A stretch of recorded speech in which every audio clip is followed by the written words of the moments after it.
पास क्या दूसरा मार्ग नहीं था ये पार करने के लिए, या शॉर्टकट अपनाने के लिए? इनको अपनी जान की भी परवाह नहीं है, किसी प्रकार की कोई चिंता नहीं है। वो बस अपनी गाड़ी को ढकेलते हुए अपने साथी के साथ चले आ रहे हैं। उनके आने के बाद उनसे भी बात करेंगे। मोंगरा बैरेज से पानी छोड़ने के बाद जो जल स्तर है वो काफी हाई हो गया और धीरे धीरे बढ़ता चला जा रहा है। खेतों में भी पानी घुसना शुरू हो चुका है। कितना खतरनाक और घातक हो सकता है ये? अभी पानी और बढ़ने वाली है। जिस हिसाब से पानी मोंगरा बैराज से छोड़ा गया है, अभी उम्मीद है कि ये 10 फीट के आसपास और भी ज़्यादा लगभग ये गेन करेगा पानी जो है। मतलब अभी काफी और पानी बढ़ सकता है। बिल्कुल, मेरे को तो लग रहा है जिस हिसाब से आप बता रहे हैं 2 लाख क्यूसेक, तो 2 लाख क्यूसेक तो बहुत ज़्यादा होता है। मेरे को लगता है केपीएस तक आराम से पहुंच जाएगा पानी। अपने फेसबुक इंस्टाग्राम पोस्ट में अपनी सुंदर तस्वीर डालने के लिए इस दृश्य का प्रयोग ना करें, क्योंकि सुंदर तस्वीर से ज्यादा ये खतरनाक तस्वीर साबित हो सकती है।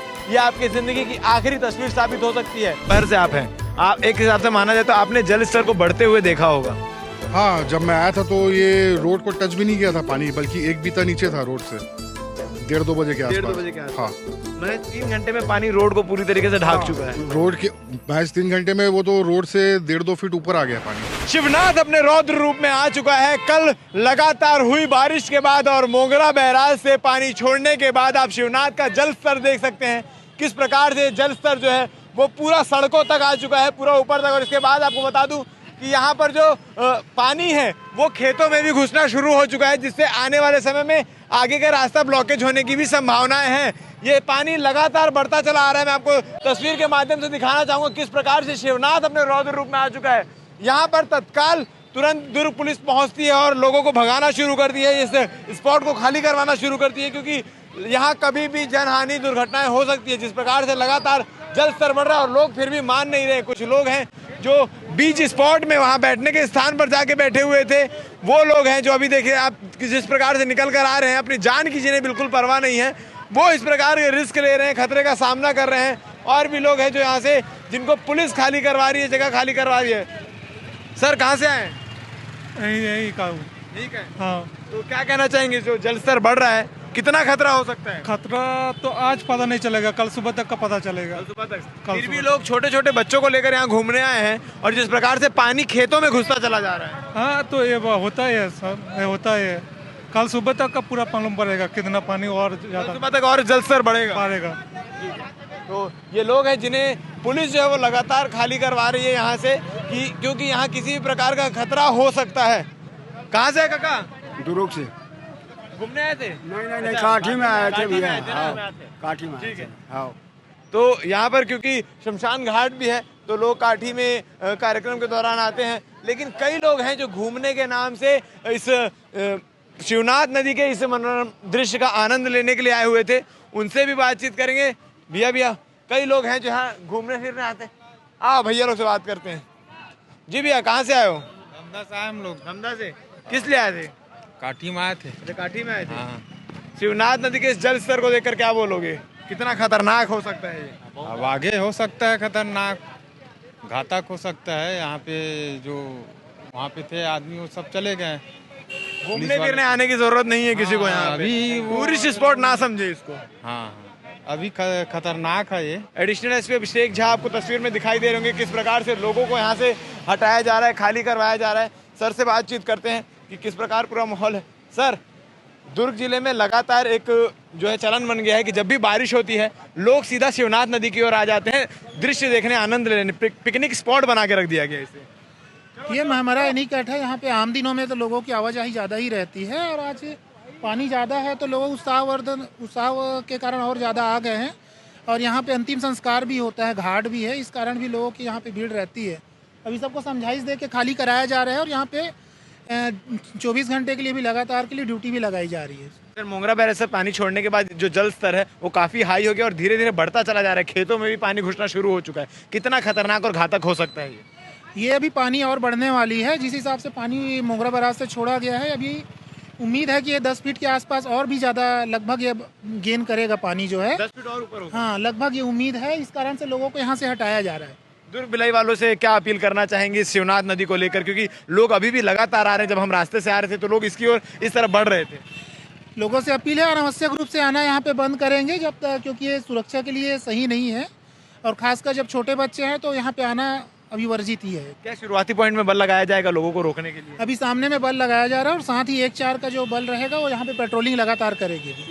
ये जो दृश्य आपको दिखा दें कि यहाँ पर पुलिस तुरंत मौके पर पहुँचती है और लोगों को खाली करवाया जाता है, क्योंकि जिस प्रकार से ये पानी है, जल स्तर जो है, जितना ऊंचाई पे जल स्तर आ चुका है, और जैसा कि एडिशनल एसपी अभिषेक झा ने बताया कि ये जो है 10 फीट अभी जो स्तर पे है जल स्तर, उससे 10 फीट और ऊपर हो सकता है और ऊपर होने की संभावना है, क्योंकि मोगरा बैराज से जो पानी छोड़ा गया है वो आप देख सकते हैं किस प्रकार से बहाव, और लगातार बारिश के बाद ये जो जल स्तर है वो काफ़ी बढ़ चुका है और लोगों को अपनी जान की परवाह बिल्कुल नहीं है। कुछ लोग यहाँ पर कार्यक्रम के तहत आते हैं, उनकी बात अलग है, मगर कुछ लोग सिर्फ दृश्य का आनंद लेने के लिए यहाँ पर उपस्थित हुए हैं और ये काफ़ी नुकसानदायक, काफ़ी घातक हो सकता है, क्योंकि ये वो जगह है जहाँ पर लोग खड़े होकर सेल्फी लेते हैं, जहाँ पर लोग खड़े होकर इस शिवनाथ नदी के दृश्य का आनंद लेते हैं। मगर आप देख सकते हैं कि वहाँ पर भी पानी आ चुका है और 10 फीट ऊंचा पानी, मतलब जहाँ इस वक्त हम लोग खड़े हैं, इस वक्त जहाँ मैं खड़े होकर आपको ये सारी कहानी बता रहा हूँ, सारी बातें बता रहा हूँ, ये भी पूरा डूब सकता है। 10 फीट ऊपर पानी होना मतलब काफ़ी खतरे की आशंका है। जो मंदिर है, अगर 10 फीट ऊपर पानी हो गया तो पूरा मंदिर डूबता हुआ दिखाई देगा। आगे हम आपको अपडेट देते रहेंगे किस प्रकार से पूरा जल स्तर यहाँ पर बढ़ा हुआ है और अंतिम जल स्तर कहाँ तक गया है ये भी बताने का प्रयास करेंगे। फिलहाल भिलाई टाइम्स सभी दर्शकों से ये अपील करता है कि शिवनाथ का जल स्तर काफ़ी बढ़ चुका है, शिवनाथ अपने रौद्र रूप में आ चुका है, तो कोई भी इस प्रकार का दृश्य का आनंद लेने के लिए शिवनाथ नदी ना आए। मस्ती, इंजॉयमेंट, सेल्फी और तमाम टाइम पास पिकनिक स्पॉट समझकर शिवनाथ नदी ना आए, क्योंकि ये घातक हो सकता है, खतरा हो सकता है। शिवनाथ नदी में पहले भी कई सारी जानें गई हैं, जिसकी रिपोर्ट हमने आपको दिखाई है। हम बार बार आपको अपील कर रहे हैं कि यहाँ किसी प्रकार से स्टंट करने के लिए या सेल्फी लेने के लिए ना आए और अपने फेसबुक, इंस्टाग्राम पोस्ट में अपनी सुंदर तस्वीर डालने के लिए इस दृश्य का प्रयोग ना करें, क्योंकि सुंदर तस्वीर से ज़्यादा ये खतरनाक तस्वीर साबित हो सकती है, यह आपकी ज़िंदगी की आखिरी तस्वीर साबित हो सकती है। तो आप क्या कहना चाहेंगे शिवनाथ नदी के बारे में, इसके रौद्र रूप के बारे में? कमेंट सेक्शन में कमेंट करके बता सकते हैं। तस्वीर में आप देख पा रहे होंगे शिवनाथ नदी के पास मौजूद रोमन पार्क है और रोमन पार्क के बगल का दृश्य आपको दिखा दूं। पानी बढ़ते बढ़ते इतना ऊपर तक आ चुका है कि यहाँ से फार्म की ओर जाने वाली सड़क है, आपको नाला भी, पुलिया भी डूबता हुआ दिखाई देगा, ये पूरा डूब चुका है। मोगरा बैराज से 2,40,04,000 क्यूसेक पानी छोड़ा गया, जो आज सुबह छोड़ा गया है और अभी तक शाम 5 बजे तक स्थिति ये हो गई है कि पानी इतना ऊपर चढ़ गया है और जल संसाधन विभाग का मानना ये है कि कल सुबह तक पानी जो है वो और ऊपर चढ़ते जाएगा, पानी का स्तर, जल स्तर जो है वो और ऊपर बढ़ता चला जाएगा। उसके बाद ये संभावनाएं बताई जा रही है कि पानी का स्तर कम होना शुरू होगा, यानी कल सुबह तक ये पानी की स्थिति जो है वो कहाँ तक पहुँचती है, क्या पिछले बार की तरह पूरे सड़कों तक पानी पहुँचेगी, केपीएस स्कूल और तमाम चीज़ें फिर से इस बार डूब जाएंगी, ये देखने वाली बात रहेगी। हमारे साथ traffic DSP Satish Thakur sir हैं। ट्रैफिक को लेकर क्या कुछ व्यवस्था है, क्योंकि जब भी यहाँ जल स्तर बढ़ता है तो ट्रैफिक बाधित हो जाती है, तो उसको लेकर सर लाखों क्यूसेक की मात्रा में पानी छोड़ा गया है, ट्रैफिक व्यवस्था को लेकर क्या कुछ तैयारियां है दुर्ग पुलिस द्वारा? हाँ, निश्चित रूप से 24 घंटे से जिस प्रकार पानी गिर रहा है और मोगरा बैराज से 2,04,000 क्यूसेक पानी छोड़ा गया है, जिससे लगातार पानी बढ़ रहा है और शिवनाथ नदी का जो छोटा वाला पुल है उसमें पानी आ चुका है, तो उसमें सुरक्षा की दृष्टि से हमने दोनों तरफ स्टॉपर लगा दिए हैं और चूंकि रात भर पानी का जो लेवल है वो बढ़ेगा, उसके बाद कल सवेरे 10 बजे के बाद यदि पानी नहीं गिरता है तो वो कम होगा, तो उसको ध्यान में रखते हुए हमने पुलगांव के पास भी स्टॉपर लगाया हुआ है, वहाँ पर डाइवर्शन पॉइंट लगाए हुए हैं और इसके बाद अंजोरा तरफ से जो गाड़ी आती है वो यहाँ पे ना आ पाए नीचे वाले ब्रिज में, तो वहाँ भी स्टॉपर लगा के रखे हुए हैं। तो हमने सुरक्षा के सभी इंतजाम करके रखे हुए हैं और लोगों से भी अपील कर रहे हैं कि जो जहाँ पे पानी ज़्यादा है तो वहाँ पे ना जाएं और जो अपने जगह निर्धारित है वहाँ पे ही अपनी गाड़ियों को चलाएं, जो पार्किंग स्थल है वहाँ पे पार्क करें और अनावश्यक ब्रिज के ऊपर खड़े होकर पार्क करके नज़ारे को देखना जिससे दुर्घटना की संभावना बनती है वो सभी नज़रअंदाज करें और अनावश्यक रूप से भीड़ ना बढ़ाएं। उन सभी से अपील कर रहे हैं, घरों में रहें, सुरक्षित रहें। सर, क्योंकि हर बार देखा जाता है जब भी पानी का जल स्तर जो बढ़ता है, शिवनाथ नदी का जल स्तर बढ़ता है, तो ये जो ऊपर वाली पुल है उस तक तो पानी नहीं पहुंच पाता, मगर उससे जो कनेक्टिंग रोड है, अप्रोच रोड है, वो पूरी तरीके से भर जाता है, जिससे लोगों का आना जाना प्रभावित होता है। तो क्या कुछ दूसरा मार्ग इसके लिए निर्धारित किया जाएगा या दोनों तरफ पुलिस बल तैनात रहेगी? हाँ, निश्चित रूप से जो बड़ा वाला ब्रिज है उसमें तो पानी नहीं भरता, किंतु जो कनेक्टिव रोड है उसमें पानी भरता है। जो हम केपीएस तरफ से आते हैं वहाँ पे पानी भरता है। पिछले बार जो डिवाइडर को तोड़ा गया था पानी को क्रॉस कराने के लिए, तो हमने उसको भी ध्यान में रखते हुए डाइवर्शन पॉइंट भी लगाए हैं, बल भी लगा है, स्टॉपर भी लगाया गया है। जैसे ही लगता है कि अब गाड़ियाँ उसमें पार नहीं कर पाएगी सुरक्षा की दृष्टि से, हम लोग वहाँ पर डाइवर्शन करेंगे और गाड़ियों को दूसरा रास्ता है हाईवे तरफ से भेजने के लिए, और जो हाईवे अंजोरा तरफ से आ रही है गाड़ियाँ राजनांदगांव तरफ से, उसको भी बाईपास से डाइवर्ट किया जाएगा, तो पूरी व्यवस्था करके रखे हैं। और भी लोग हमारे साथ मौजूद है यहाँ, जो यहाँ पर आए हुए हैं और तमाम चीज़ों का जायजा ले रहे हैं और आनंद ले रहे हैं। सर, आपका नाम? दीपेंद्र टाक। आप कब से आए हैं यहाँ पर? मैं यहाँ पहुँचा हूँ 1:30-2 बजे के आसपास। अच्छा, मतलब दोपहर से आप हैं। आप एक हिसाब से माना जाए तो आपने जल स्तर को बढ़ते हुए देखा होगा। हाँ, जब मैं आया था तो ये रोड को टच भी नहीं किया था पानी, बल्कि 1 बीता नीचे था रोड से 1:30-2 बजे के 1:30-2 आसपास। बजे के आसपास। हाँ, महज 3 घंटे में पानी रोड को पूरी तरीके से ढाक चुका है। रोड के महज 3 घंटे में वो तो रोड से 1.5-2 फीट ऊपर आ गया पानी। वो तो ब्रिज का ऊपर का हिस्सा भी नहीं दिख रहा है, देखो ना आप। जी जी। आप यहाँ पर आपका फार्म या कुछ काम? हाँ, यहाँ पे मेरी दादी का घर है, फार्म है, वहीं पे रहते हैं हम लोग। पिछले कितने वर्षों से है यहाँ पर आपका फार्म? हमारी तो पैदाइश यहीं से है। पैदाइशी है। हाँ। तो लगातार जितने बार भी शिवनाथ में जल स्तर बढ़ा होगा, आपने ये सब अपनी आंखों से मतलब करीब से देखा होगा काफी। तो इससे पहले जब जल स्तर बढ़ा था, जो पूरा केपीएस स्कूल से लेकर तमाम जगह जो डूब चुके थे, तो किस प्रकार से इस बार उम्मीद लग रही है? क्योंकि 2 लाख से भी ज्यादा क्यूसेक पानी छोड़ा जा चुका है, तो क्या जल स्तर और बढ़ सकता है? ये तो कुछ भी नहीं है, बहुत ज़्यादा स्पीड से बढ़ेगा। क्योंकि जब मैं विनायकपुर से पिसेगांव, मतलब विनायकपुर अपने घर से, अपने घर वाले फार्म से जब मैं पिसेगांव आ रहा था, तब उस बीच में मतलब यहाँ बिल्कुल भी पानी नहीं दिख रहा था, रोड के आसपास भी नहीं था पानी। 1:30-2 बजे के आसपास मैं यहाँ पहुँचा हूँ। अभी 3 घंटे में देखो कितनी रफ्तार से बढ़ गया। और एक दिन की बारिश में इतनी रफ्तार से पानी बढ़ते तो मैं आज तक नहीं देखा कि एक दिन की बारिश में इतना स्पीड से पानी बढ़ जाए। तो मतलब अभी काफी और पानी भर सकता है। बिल्कुल, मेरे को तो लग रहा है जिस हिसाब से आप बता रहे हैं 2 लाख क्यूसेक, तो 2 लाख क्यूसेक तो बहुत ज़्यादा होता है। मेरे को लगता है केपीएस तक आराम से पहुंच जाएगा पानी। ठीक है, तो ये स्थिति है। और आप मौसम भी देख सकते हैं कि किस प्रकार से पूरा काले बादल छाए हुए हैं और लगातार बारिश फिर से, क्योंकि कल शाम 5:30 बजे के बाद जब बारिश शुरू हुई, वो आज सुबह 11-12 बजे तक लगभग लगातार बारिश हुई है। उसके बाद से फिर मौसम बारिश वाला हुआ है कि फिर से बारिश हो सकती है। आपको बता दूं कि पिछले बार जब जल भराव की स्थिति हुई थी तो केपीएस स्कूल में बच्चे पढ़ाई कर रहे थे, तत्काल उन्हें छुट्टी देकर सबको घर भेजा गया था। अगर इस प्रकार की स्थिति जिसका अंदाजा आज से लग चुका है, तो केपीएस स्कूल को अपने बच्चों की छुट्टी दे देनी चाहिए, ताकि कल किसी प्रकार की जनहानि या किसी प्रकार की हड़बड़ाहट ना हो। और तमाम लोग, जो जनता ये वीडियो भी देख रही है और इसके आसपास रहती है, उन्हें अपनी अपनी तैयारियां कर लेनी चाहिए कि अगर कल पानी जल भराव ज़्यादा होता है, जल स्तर ज़्यादा बढ़ता है, तो क्या होगा। आप देख सकते हैं इतने बहते पानी में भी लोग अपनी जान की परवाह ना किए हुए, रिस्क लेते हुए बाइक को, गाड़ी को ढकेलते हुए आ रहे हैं।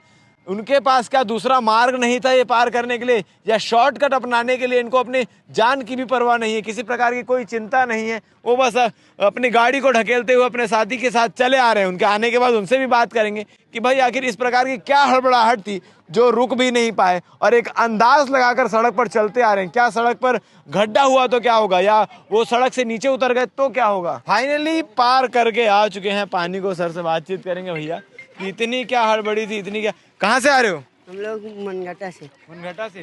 इधर मतवारी से। मतवारी से आ रहे हो? तो इसी रास्ते को क्यों चुना भाई? पानी इतना भरा हुआ है, कुछ हो जाता तो? अभी गया तो भैया तो नहीं रही था पानी। यहाँ तो गए थे तो आंख से देखे नहीं था, अभी दिख रहा है। अगर कुछ हो जाता, पानी बहाव में बह जाते या कुछ हो जाता तो क्या, कौन जिम्मेदार होता?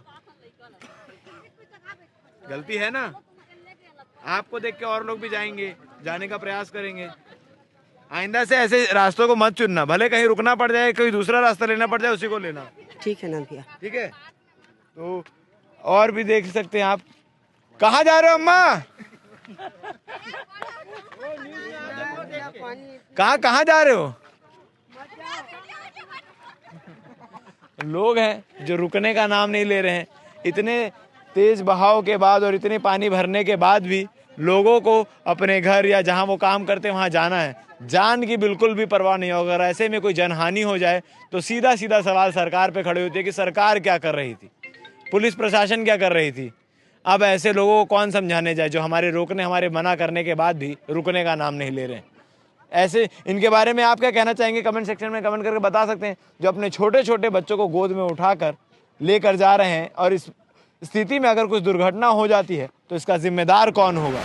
नमस्कार, जय जोहार, जय छत्तीसगढ़। मैं योगेश और भिलाई टाइम्स देखना शुरू कर चुके हैं। कल रात हुई भारी बारिश ने, झमाझम बारिश ने छत्तीसगढ़ में जल जीवन अस्त व्यस्त कर दिया है। पूरा इलाका जलमग्न हो गया है। छत्तीसगढ़ में रायपुर के अलावा राजनांदगांव, खैरागढ़ के अलावा दुर्ग, भिलाई के अलावा आपको बता दें कि बस्तर तरफ भी लबालब झमाझम बारिश हुआ है और इस बारिश की वजह से पूरा इलाका जो है वो जलमग्न हो चुका है। आप तस्वीर में देख पा रहे होंगे दुर्ग में एक नाले से लाश बहकर आ रही है। इसके अलावा आप देख पा रहे होंगे कि राजनांदगांव में ही चिकली थाना के अंतर्गत पूरा थाना लबालब हो चुका है, जलमग्न भर चुका है। और ममता नगर अंडरब्रिज जो है वो भी लबालब भर चुका है और पानी जो है वो पूरा इतना बारिश के कारण बारिश जो है वो आदमी को उस ब्रिज को पार करना काफी मुश्किल हो पा रहा है। और जिला चिकित्सालय की भी आप तस्वीर देख पा रहे होंगे, ये राजनांदगांव का जिला अस्पताल है, वो भी भारी बारिश के कारण लबालब हो चुका है। इसके अलावा आपको अन्य तस्वीर के माध्यम से राजनांदगांव की और तस्वीरें दिखाने की कोशिश करेंगे, वीडियोस दिखाने की कोशिश करेंगे। राजनांदगांव खैरागढ़ का मार्ग भी देख सकते हैं, खैरागढ़ में भी भारी बारिश हुई है, वो भी आप तस्वीर के माध्यम से देख पा रहे होंगे। उस भारी बारिश की वजह से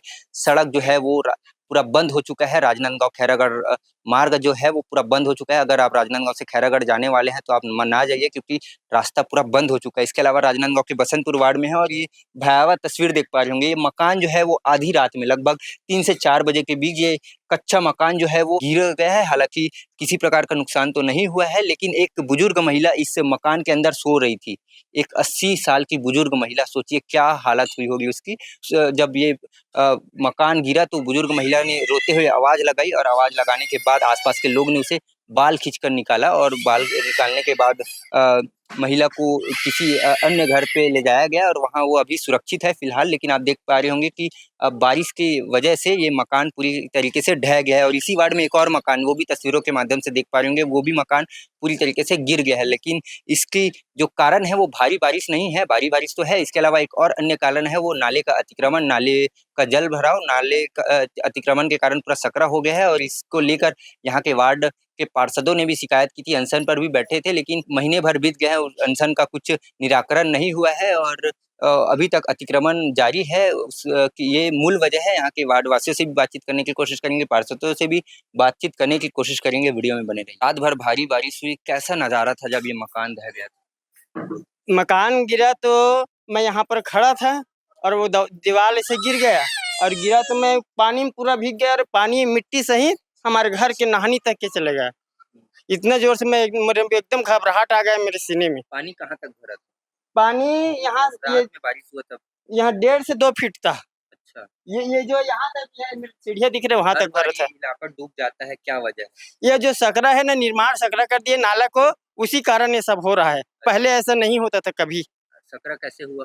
सकरा मैं देखने नहीं गया, उधर बता रहे थे कि छोटा कर दिया है, जिन पानी की निकासी की जगह करके। अतिक्रमण हो गया? हाँ, और उसको मैं नहीं जानता, मैं देखा नहीं उसको। आप यकीन मानिए कि इस घर में एक बुजुर्ग महिला सो रही थी, और अभी वो सही सलामत है। ये भगवान का आशीर्वाद होगा कि वो अभी तक सही सलामत है। ये पूरी तरीके से गिर चुका है। गिरने के बाद की स्थिति काफी खतरनाक थी, आसपास के लोग डर गए थे, जैसे कि भाई साहब ने बताया। हमारे साथ वार्ड के पार्षद भी हैं। क्या कुछ घटना हुई थी वार्ड में? जैसा कि मुझे पता चला कि हमारी ठकुराइन दाई का घर क्षतिग्रस्त होकर के बरसात की वजह से और पानी जल भराव की वजह से गिर गया, तो हम तत्काल आसपास के लोग सभी पहुँचे। मेरे आने के पहले उन्हें निकाल लिया गया था। फिर बाम लगा कर के उनके पैर की सिकाई सबने की। उन्हें वो एकदम घबराई हुई थी। हम जब मौके पर पहुँचे थे तो, और उसके बाद लगातार मेरा प्रयास चल रहा था, और तहसीलदार साहब भी आए हुए थे। अभी प्रतिवेदन तैयार हुआ है क्षतिग्रस्त घर के मुआवजे को लेकर के। लेकिन मैं आपके चैनल के माध्यम से स्पष्ट कर देना चाहता हूँ कि अधिकारियों की स्याही की कीमत माननीय विष्णुदेव साय जी के सरकार में क्या रह गई है, इसका कोई अंदेशा नहीं लगा सकता, अंदाजा नहीं लगा सकता। क्योंकि हमने भूख हड़ताल की थी, हमें लिखित आश्वासन मिला था कि जुलाई से सितंबर माह होते ही ये जो जल भराव की स्थिति जो होती है, आगे जो अतिक्रमण जो बाजू वाला लगा हुआ वार्ड है वहाँ अतिक्रमण कर लिया गया है, जिसके वजह से हमारी निचली बस्ती में जल भराव होता है। उसका निराकरण और उस अतिक्रमण को मुक्त करने के लिए अधिकारी ने लिखित आश्वासन दिया था। आज 10 तारीख हो चुकी है। वर्षा ऋतु जो हम कैलेंडर देखते हैं तो वो 15 जुलाई से 5 सितंबर तक वर्षा ऋतु का डेट रहता है। जिसके बावजूद डेट निकल चुकी है, उसके बावजूद भी आज भी अधिकारी सोए हुए हैं।